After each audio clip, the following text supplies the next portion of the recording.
When you think defraud, you want to think deprive. Deprive. So to deprive someone of something by deception.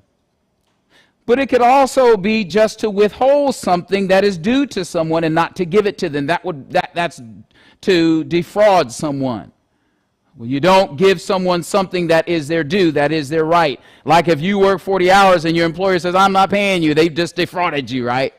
Even if they didn't necessarily use deception. Well, they kind of used deception because you had the agreement that, yeah, I'm going to pay you at the end of the 40 hours, and then you worked and you didn't get paid. There would be a problem, wouldn't it? You go to the union and you would go through the steps to make sure that you got your money. So sins of defrauding would be, again, depriving someone of something by deception. So this is very germane to and contemporary to what's going on in our world right now when we talk about depriving people by defrauding.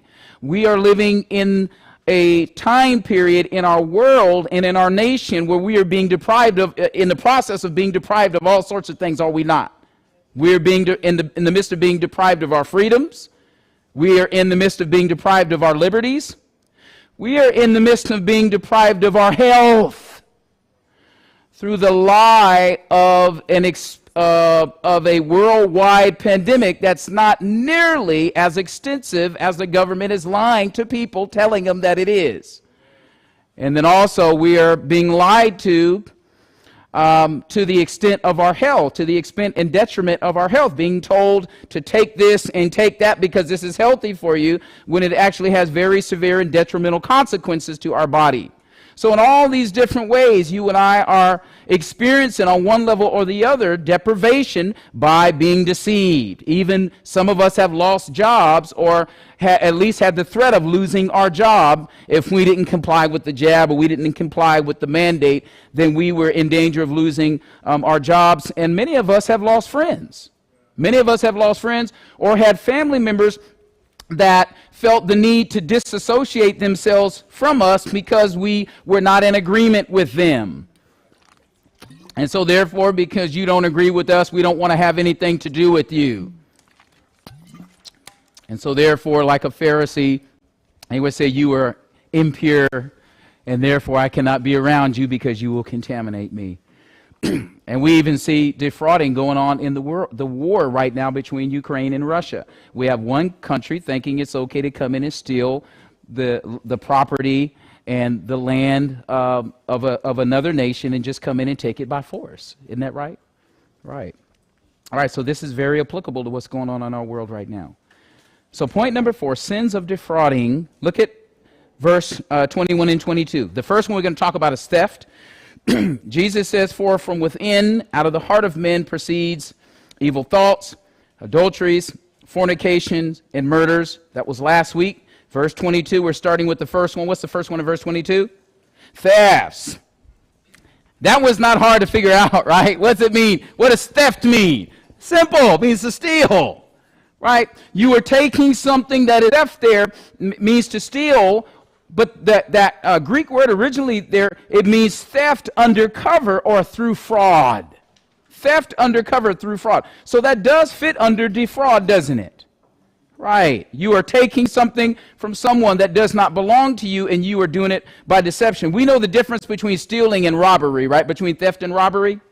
What would be the difference between the cover of darkness or via deception, right? And by craft and guile, and then you are taking something that doesn't belong to you and make it yours. But when you rob somebody, you usually use what?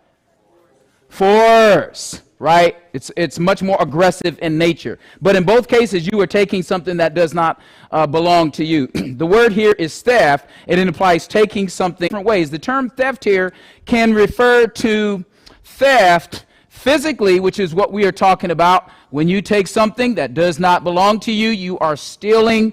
And which commandment would that be a violation of? We know the 10 Commandments, don't we? We should all know the 10 Commandments by heart. Which commandment would that be? Well, what's the number? See? Do we don't need to go back over the 10, do we? All right, write them down real quick. Number 1, no other gods. Number 2, no graven images. Number 3, don't take the Lord's name in vain. 4, we have to keep the what? Sabbath. Number 5, honor your who? Your mother and your father. Number 6, thou shalt not.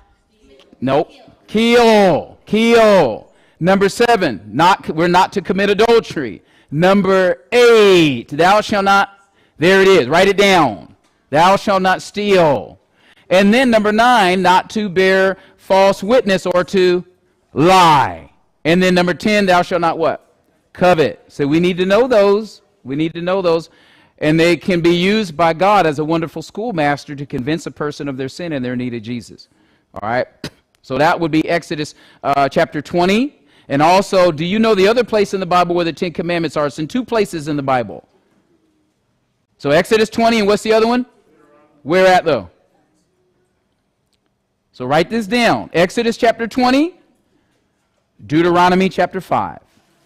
Exodus chapter 20, Deuteronomy chapter 5. We need to know that. We need to know those. Okay, so the 8th commandment. That'd be a clear violation of the 8th commandment, right? You can steal physically, but you can also steal spiritually. All of us are thieves, both ways.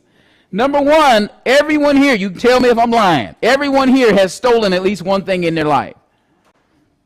So you're guilty of breaking the 8th commandment. You deserve eternity in hell. Well, I only took a pencil. Deserves eternity in hell. The wages of sin is what? So I only stole a pencil. You still need Jesus.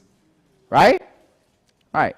So you can steal physically, but we also, I would say we are all also guilty of stealing spiritually, because we steal spiritually when we steal God's glory. When we give glory either to ourselves or to other things or to other people, rather than giving that glory and ascribing it to the true and the living God alone. When we don't do that, know this, we're thieves. And that would be one of the reasons why Satan is a thief who comes to steal, kill, and destroy, right? Right, because he wanted to steal God's glory. And what happened to him? He was removed from heaven, right? All right, so that is, I don't think there's any struggle with us being able to understand that one there. So theft, stealing. Let's go to the next one. Then the text says in verse 22, thefts, and then the second one is what? Covetousness. So in this bracket here in verse 22, remember our group is called sins of what?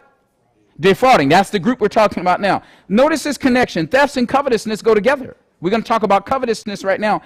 Thefts and covetousness go together, right? Theft, stealing, is rooted in covetousness. Isn't that right? You steal because you covet. Well, what does it mean to covet? We're going to talk about that in a second. And look at the one after wickedness. After covetousness comes what? Wickedness. Our covetousness oftentimes induces wickedness and evil acts towards other people because it's rooted in covetousness. Oftentimes it's trying to get what they got. Isn't that right? Like Russia engaging in wickedness to go over and try to take Ukraine's land. Nothing new under the sun, right?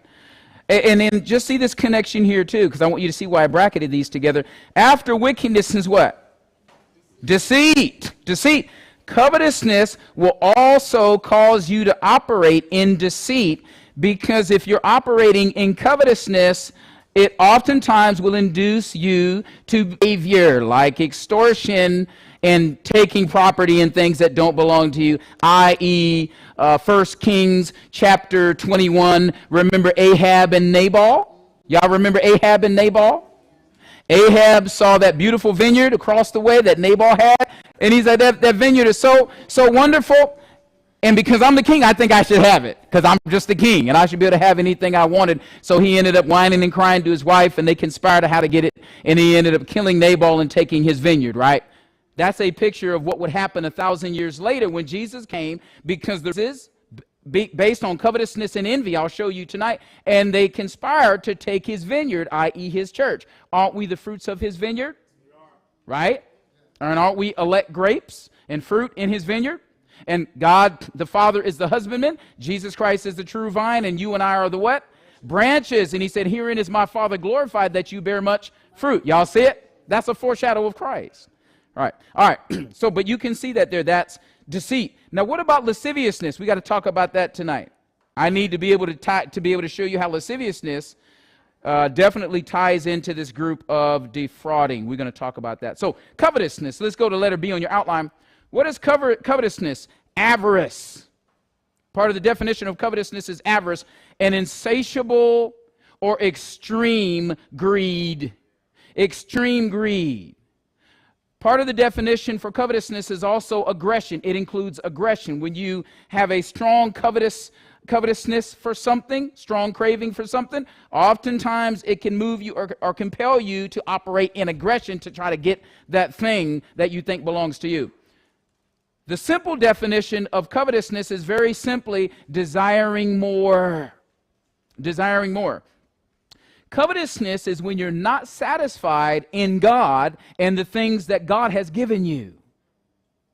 Covetousness, again, is a lack of satisfaction and a lack of realizing the full